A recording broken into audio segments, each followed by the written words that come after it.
So good afternoon, and thank you very much indeed for the invitation to share some ideas with you.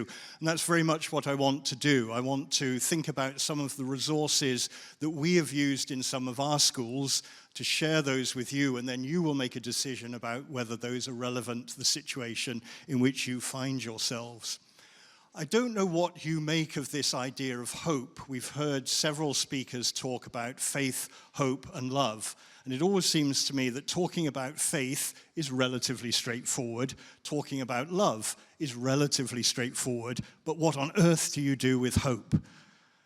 For me, hope is what gets you out of bed in the morning.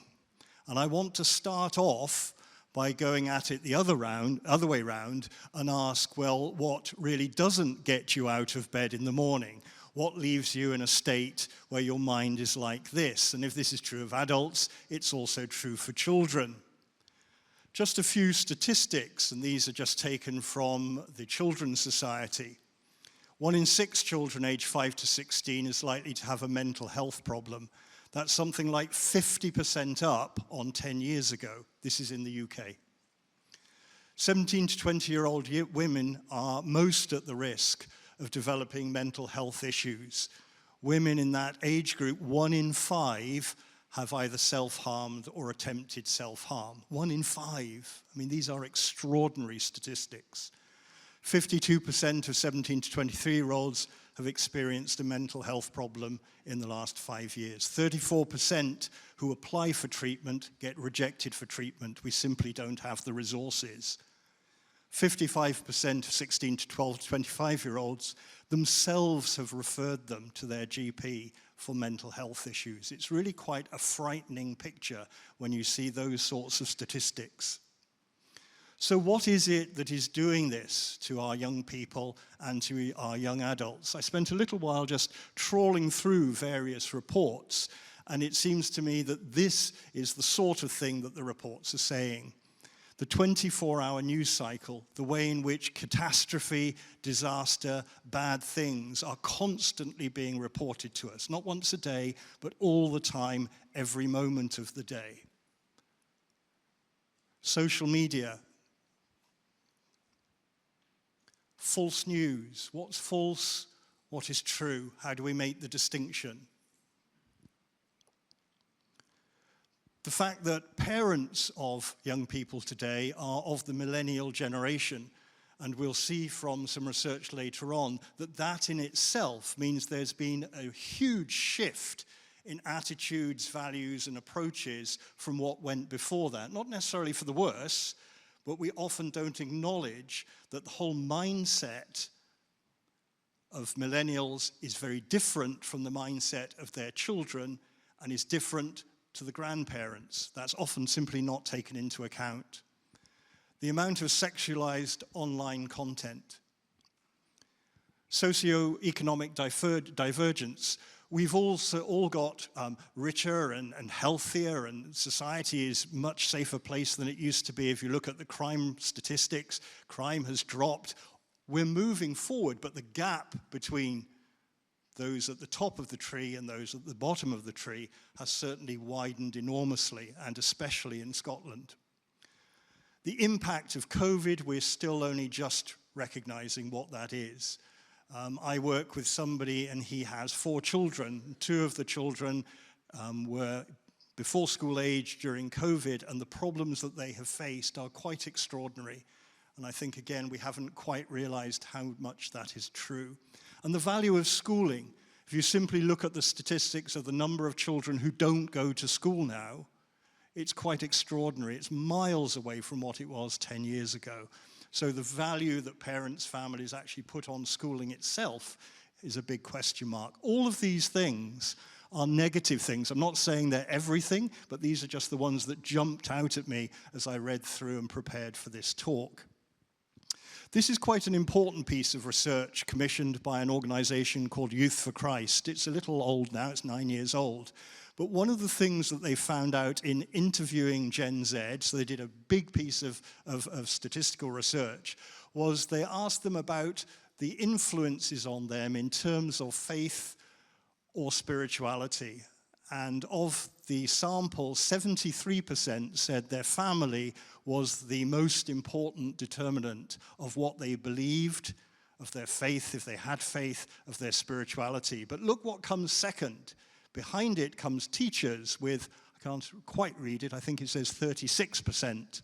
So teachers are still enormously influential in that, and their friends roughly the same. So these are quite important statistics which indicate that if you are a teacher, you still have a very significant level of influence on the children who are sitting in front of you. I expect most people will have seen this really quite disturbing Netflix program, Adolescence. Again, it's incredible how that has reached government ministers almost instantly in terms of raising real issues about the mental health of children in our schools. I think it's also interesting how people have jumped on that bandwagon in a way that you think, well, hang on, it's not quite as bad as it seems there, but at least adolescence raises a lot of the sorts of issues that we need to be thinking about. It seems to me that all of these things are anti-hope. All of these things are the things that make you think, I'll just stay in bed in the morning rather than getting up. In my spiritual tradition as a Jesuit, we talk about St. Ignatius's concepts of consolation and desolation. Consolation is the stuff that gives you energy, that draws you close to God, the things that make you get up out of bed in the morning. Desolation are the things that drag you down, drain you of energy, take your hope away from you. So these might be quite useful ways of thinking about what hope does. That works on a general level of news and the world, but it also works on a personal level. And you can see it simply in media like this. What is of the good spirit? This is Ignatius talking. What is of the bad spirit?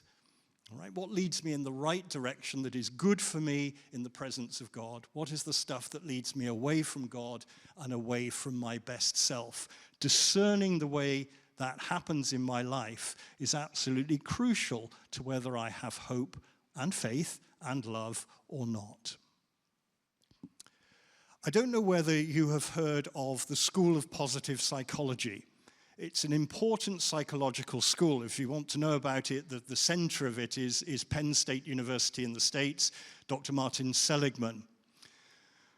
Quite a number of years ago, but sort of peaking in the year 2000, psychiatrists and psychologists, particularly educational psychologists, started thinking, wouldn't it be good if, in addition to having therapeutic psychology, so people who are mentally ill receiving treatment, wouldn't it be good if we started to identify mental wellness? And what are the traits, what are the things that lead people to be mentally well? And that's how they developed this school of positive psychology. What are the things through childhood, young adulthood, into older adulthood that make us well people? And one of the things that they identified was the importance of a decision in adolescence. And these days, adolescence is generally in the Western world from around about the age of 10, 11 onwards. So it's going down into primary school.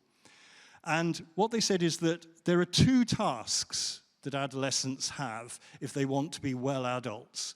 And one is to know the kind of person that they want to be, and then to do everything they can to turn themselves into that person. So being quite deliberate and articulate, what kind of adult do I want to be, and what do I need to do to get there, to be that kind of adult? Now, that will cause all kinds of questions to arise. And I think when young people, when adolescents don't ask those questions, that's when you get this great increase in anxiety in their parents, in their teachers, and indeed in themselves.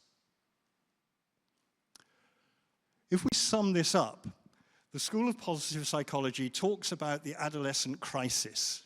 A crisis is a medical word. It's a highly technical medical word. Crisis is the point in a disease where you either die or start to get better. It's that dividing point. So what about the adolescent crisis? Well, this is what it looks like. Again, this is all School of Positive Psychology. Young people experience themselves as not what I was. I'm not a child anymore. However, not yet what I will be. And if you're a parent, you know that's the difficult one because they do think they're what they will be. And also, importantly, not what I should be. Society generally disapproves of adolescence. We don't really like adolescence. We like children, we like adults, but the bit in between we could do without.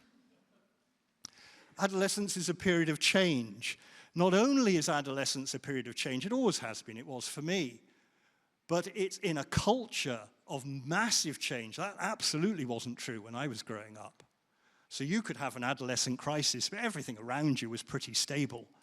That is simply not the case now. And of course, the worst thing of all is that they turn to each other to solve the problems. So instead of going to people who are stable and have experienced this and grown through it, they ask each other what the answers to this is. This is why it can be a crisis.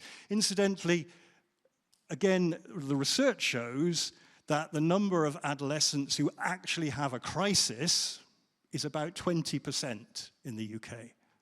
So 80% get through and negotiate this fine without any big bumps. And of course, they're completely absorbed with their own crisis. Again, if you're a parent, you know this. This is quite a good little explanation of this. This is a cartoon which illustrates solipsism in self-reference. It's retweeting. Wittgenstein said that the limits of my language are the limits of my world. And if we keep sort of looking inwardly in a circle, we get absolutely nowhere. That's what can happen in adolescence. We get sort of locked into this loop. So how, as teachers, parents, the church, can we help adolescents? Again, the School of Positive Psychology says some pretty straightforward things. This is all backed up by massive amounts of research. The first is to provide containment, stability, predictability. The second is a balance of care and respect, but with limit setting. I remember when I was head in Wimbledon, very big boys' comprehensive school, I always had a principle that I would never tell a kid off or challenge a boy in front of his parents. I thought they didn't like that, and that was bad form, so I never did that. But there was one evening when there was some event on, and they were all coming in, and this lad came forward, and I hadn't noticed his parents were right behind him. And he came in, his shirt was untucked, his tie was undone, so I sort of launched into him, put your tie on properly, tuck your shirt in. And then I saw the parents, I thought, oh. And the parents made a beeline for me, I thought, oh, what's going to happen now? And the mother said, do you do home visits? An authoritative parenting style, not authoritarian, authoritative, which is warm, open, firm, clear, not permissive, not authoritarian. And providing adolescents with an environment that allows them to move towards independence, that sets limits so that they stay safe, but also allows them to be autonomous and yet related. So you can see the kind of picture. I think this is really useful for teachers to see the whole picture. One of the biggest problems with teacher training in the UK is we do not do psychology. That is such a small part of what we do. And yet this sort of thing, it seems to me, for teachers, once you get into this and understand this, is really useful because it gives you frameworks. It gives you a very clear way of understanding what you're trying to deal with. I just like this. So on the left, you have parental IQ, and at the bottom you have the child's age. So a 7 or 8 year old thinks you are a genius. By the time they get to 15, they think you are a subnormal moron. And then gradually that recovers over the years until they themselves are parents of adolescents when they can't believe that you dealt really well with them when they were growing up. But it says something about that cycle and the importance of understanding, well, where are we in this? That's not based on real research, that's a joke. Okay. Here's a photograph of Pope Benedict when he visited the UK in 2010, and here he is arriving at the stadium at St Mary's, Twickenham, for the big assembly where they gathered thousands of children and young people to meet the Pope. I was sort of half involved in some of this, and it was all very touch and go. I also love this picture because the girls are totally switched on and recognize who the Pope is, and the boys clearly have no idea who the Pope is. So Pope Benedict came into the stadium, and we were quite nervous about what he was going to say to the kids. And this is what he said. My question for you is this. What are the qualities you see in others that you would most like to have for yourselves? What kind of person would you really like to be? And this was staggering because this is the school of positive psychology. This was incredibly well informed. I never managed to discover who wrote the speech for him, but it was absolutely spot on, and it's still worth reading his address at the Big Assembly in 2010. It asks that critical question that children and adolescents need to ask themselves and then respond to. And parents and schools need to help them to ask this question and them to begin to answer it. If we want to now theologize, we can see that this same question is there in the gospel. What can we say the kingdom of God is like? It's like a mustard seed, which at the time of its sowing in the soil is the smallest of all the seeds on earth. Yet once it is sown, it grows into the biggest shrub of them all and puts out big branches so that the birds of the air can shelter in its shade. That's the model. That's a theological way of talking about the same thing.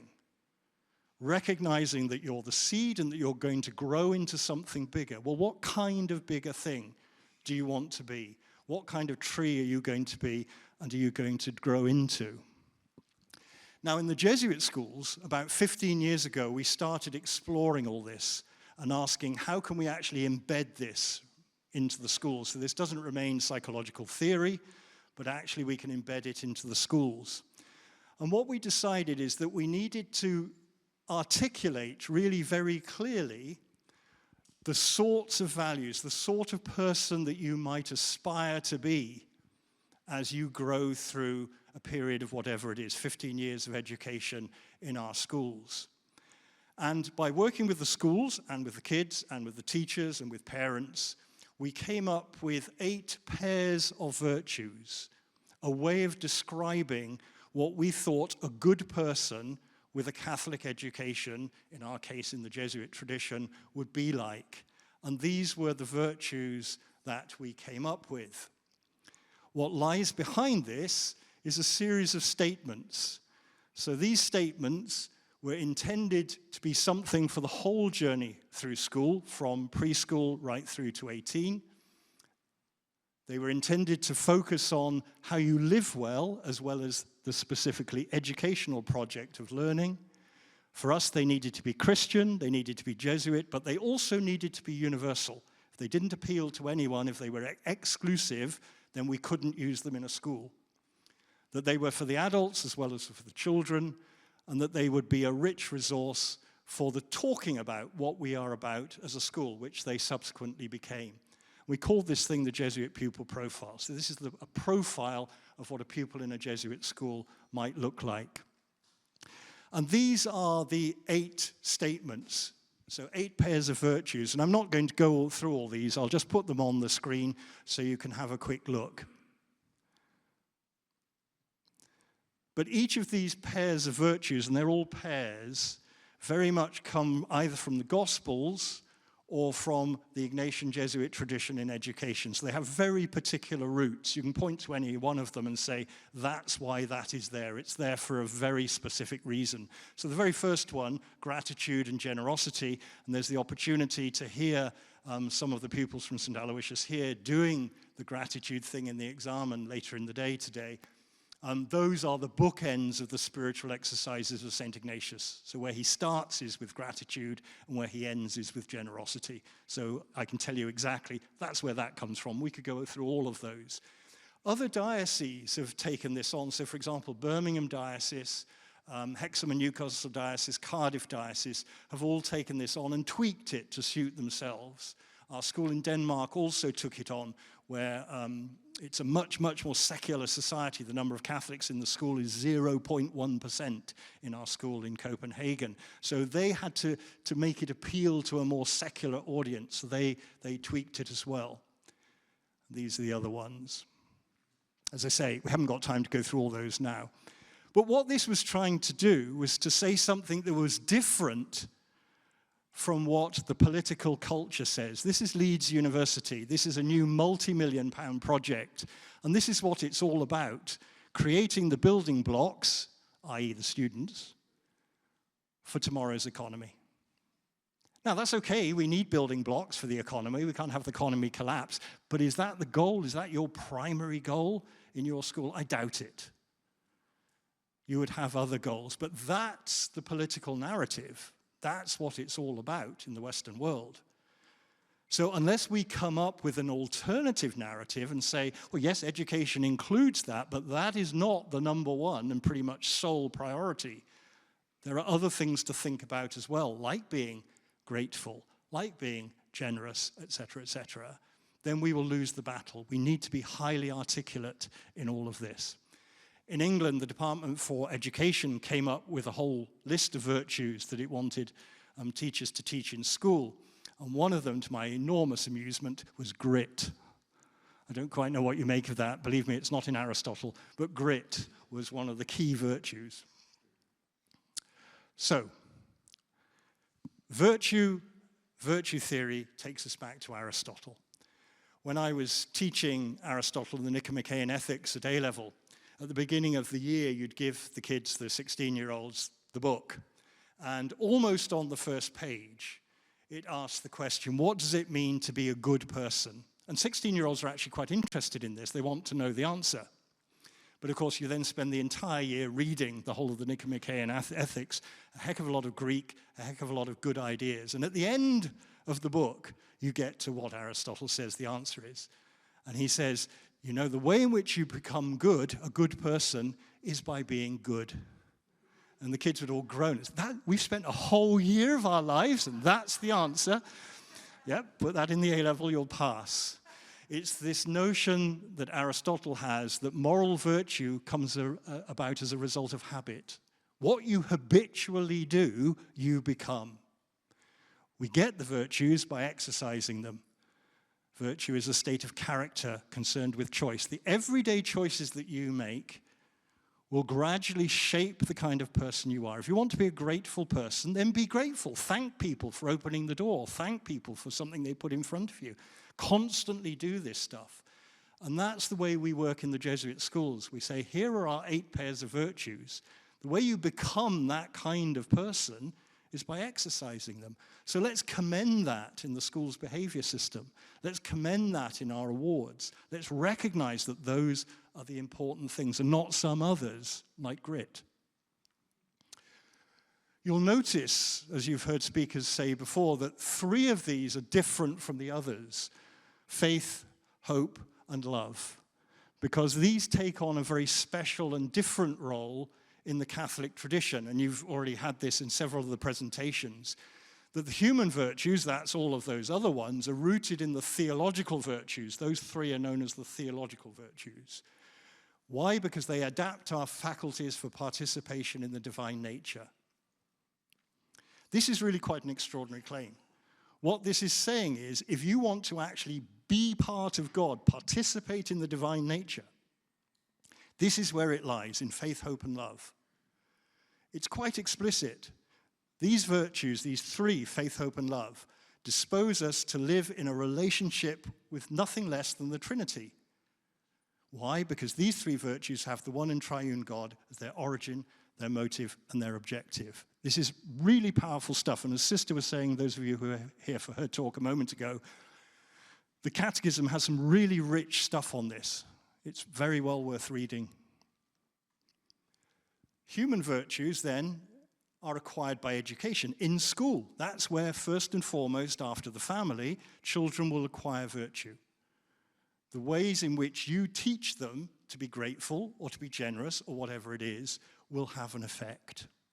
There was some research done by Pew long time ago, and it was when there was a time of charity fatigue.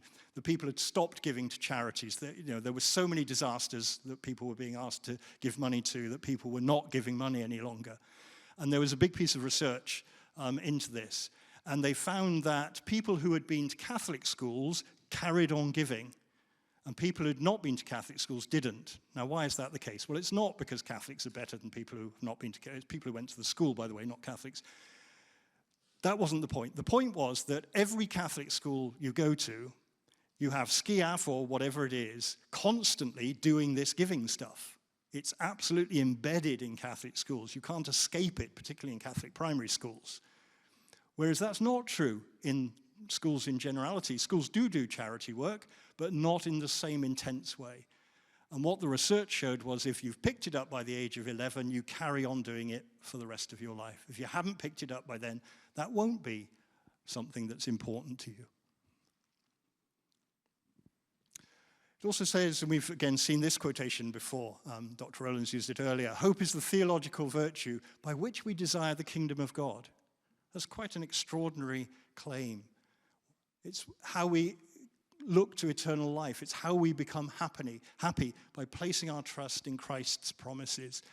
And what those promises are these sorts of things. This is what the Catechism says in summary, that hope responds to that aspiration to be happy. If you want to be happy, hope has got to be a really important part of who you are. So hope is important. It inspires our activity and it directs us to the kingdom of heaven. The Beatitudes are about that. We'll come back to them. It keeps us from discouragement, particularly, and this is a really interesting insight, in times of abandonment. That's one of those things in the psychological surveys now, which is really coming up strongly, the way in which young people feel abandoned in different sorts of ways. We haven't got time to explore that, but it's worth thinking about. It preserves us from selfishness. It affords joy under trial. It's the sure and steadfast anchor, which if you've wondered why in the Jubilee year thing you've got an anchor at the bottom, that's because it's the anchor of hope. You've got the cross of faith, and then you've got the embrace of love, so those three theological virtues. And then it's expressed in every prayer. That's one, again, that is worth exploring. So this, it seems to me, the Catechism gives you some quite useful little hooks. You could imagine doing assemblies. I mean, not with this language. This is quite sophisticated theological language. But you could imagine doing assemblies or something with a class hooked onto each one of these.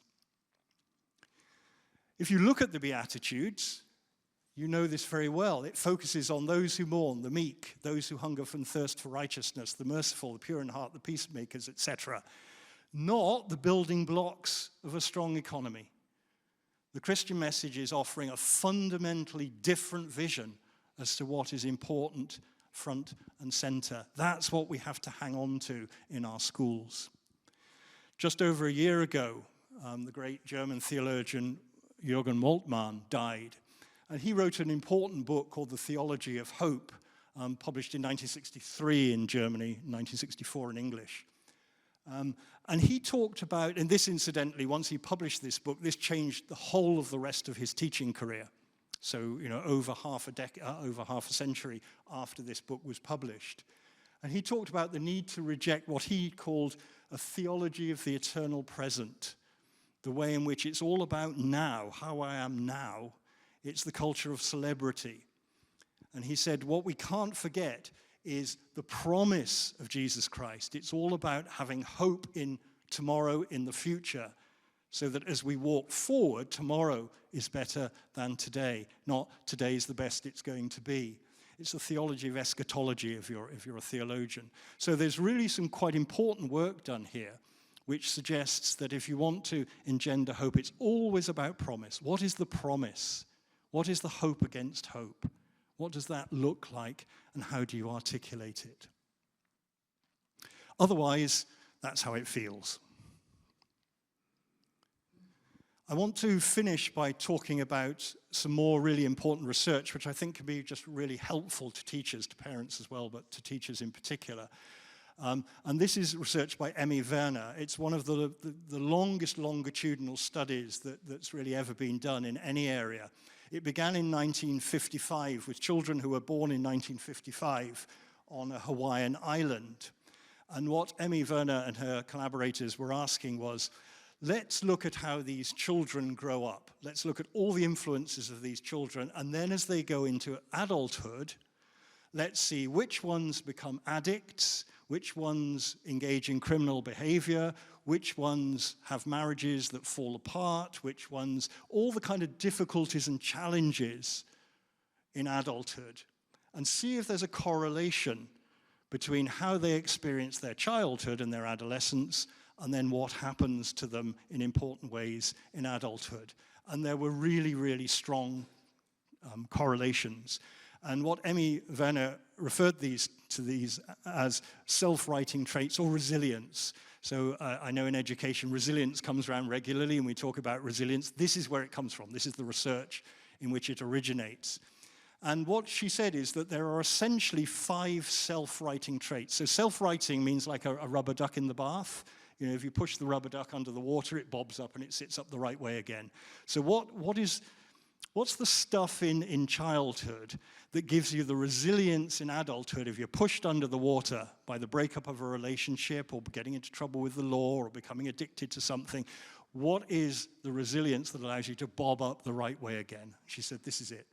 The first is a bond with a non-parent adult. There has to be somebody who's not a parent. The parents do most of it, but there's got to be somebody besides. Often this is granny or granddad, but it could also be a teacher. Again and again, people say that teachers are hugely influential in their lives. And it's not by what you taught. It's not the fact that they know how to do quadratic equations, God help them. It's all about the ways in which you simply deal with them, especially when they drift off the path and aren't interested in your quadratic equations. The second is spark, what she called spark, an out-of-classroom hobby in which you have to practice, fail, get better, so that they develop what she called islands of competence. So it's the kind of thing, I remember one kid in a class I taught in London who was fairly seriously autistic. This kid knew the whole of the London Underground. He literally could tell you every station on every line in order, how deep it was, how many escalators it has, how many steps to the surface, everything about the London Underground. He was so legendary that at the age of 12, the London Underground gave him a formal London Underground jacket and made him an official member of staff. He had this extraordinary island of competence.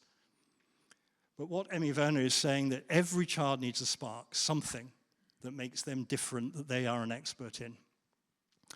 Then, and this is for that Hawaiian island at this time, the 1950s and 60s, this might be less so in terms of church today, but involvement in a church or a community group. And the point was, you're a member of a community that is not your family, that is not your school, but that has a very clear purpose and vision for its existence. So you belong to something. An inner life. So this is that growing awareness that you're part of a bigger picture that gives meaning to your struggles. So somebody sitting here, I hope I won't embarrass them, I won't name them, said to me the other day, it was rather good that their adolescent son, daughter, we'll keep it very anonymous, was saying that, Mum, you don't really understand the pressure I'm under. This person holds down a full-time job, runs a family, is doing a doctorate. So there's no sense that other people have these issues. That's one of those important things, trying to give them the wider context. And lastly, healthy self-talk, a really important one, and one of the reasons why we do the examen every day in Jesuit schools. It's that inner narrative that you have with yourself, which allows you to realize that you, to a large extent, are the author of your own fate. And you then begin to set aside this, I'm a victim. It all happens to me. No, it doesn't. Some of it may do, but not all of it. You are in control, but you need to reflect on that all the time, and we can help young people with that. So these are the 5 self-writing traits, and I share that with you because I think these have been very useful in our schools. There's good, solid psychology out there that can help us. As I say, we're very poor at adapting and using that in our schools. Other places, they're much, much better at it, but it's there, and I think it's really helpful for teachers and for parents. So coming towards the end, part of what this is all about is to say, well, why don't we start making sense of it with the kids while they're kids? Let's just not go through this sort of experience of schools and of growing up, and then, oh, you're here now, so now you can make sense of it. We can start that process an awful lot earlier. This is one of 4 paintings that hangs at Manresa, near the cave where Ignatius wrote his spiritual exercises, and it represents the first stage of that spiritual journey, of the spiritual exercises. And it's this strange grid of bright light colors in the background and those dark colors in the foreground. And it's meant to represent the way our lives are, the way we are. All of us could point to things that are bright and positive and growing, but equally we have that sort of, that dark, sort of regretful part as well. It's the good spirit and the bad spirit. That's the reality. It's never going to be all good. It's never hopefully going to be all bad. But it's a matter of discerning which is which, and which you pursue and which you set aside. It's the whole project of discernment.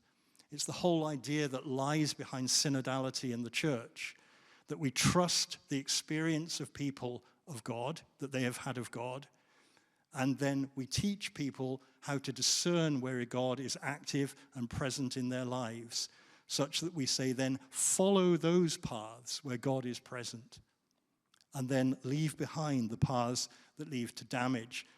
And the key test for St. Ignatius in this is the test of faith, hope, and love. He says, if something increases your faith in yourself, in your partner, in your family, in your class, in your school, in your country, ultimately in God.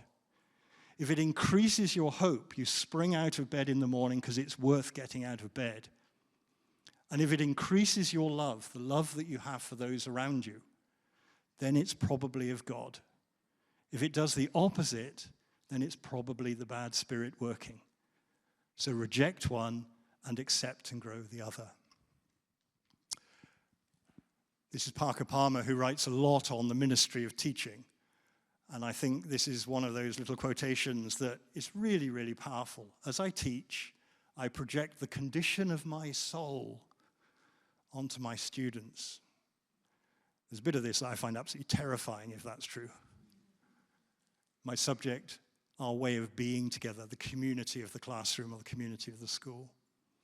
So you're only going to increase the hope in your students if you're a hopeful person.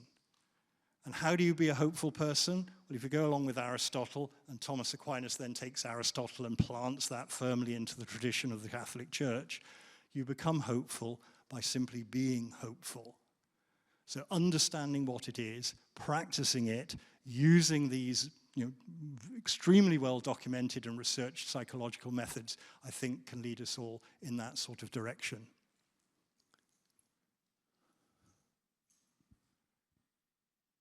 What you do is, I still believe, the best job in the world.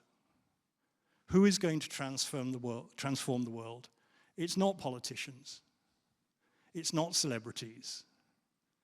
It's teachers.